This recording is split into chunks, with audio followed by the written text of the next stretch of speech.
At the corruption trial of John Edwards, a former senator's daughter, Kate, is expected to testify today. She would be the first family member to tell her story. The defense began laying out its case on Monday, shifting the focus from Edwards' affair to the nuts and bolts of campaign finance law. Anna Werner is in Greensboro, North Carolina. Anna, good morning. Good morning, Erica and Charlie. That's correct. Kate Edwards could take the stand today, but Edwards' defense lawyers will not be able to present some testimony that they very much wanted in from a former Federal Election Commission chairman who was ready to say there was no crime committed here. The jury deciding John Edwards' fate won't be hearing some testimony his lawyers considered key to his case.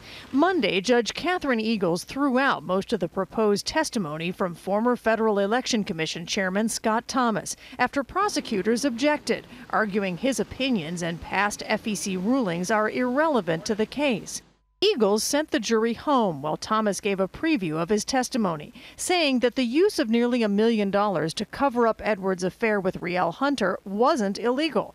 Thomas told the court, in his opinion, this is a clear-cut case that the payments were not campaign contributions and thus did not have to be reported as such.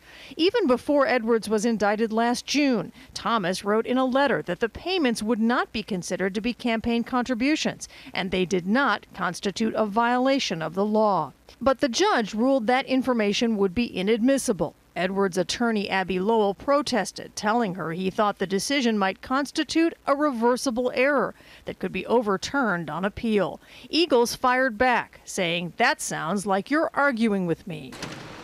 Earlier Monday, the jury did hear from Laura Haggard, the chief finance officer for Edwards' 2008 presidential campaign. On the stand, she said she never thought the money from wealthy donors Bunny Mellon and Fred Barron ever had to be reported to the FEC, even after charges were filed against Edwards. She said they were not contributions to the campaign to urge the public to vote for Mr. Edwards. It's still unclear whether Edwards himself will testify, but the person who's been by his side daily, his daughter Kate, could take the stand as early as today. Now, another fact that the lawyers will not be able to use, Haggard said yesterday outside the presence of the jury that even the FEC's own auditors determined that the donations for their purposes were not campaign contributions. Charlie and Erica? Anna Werner, thank you.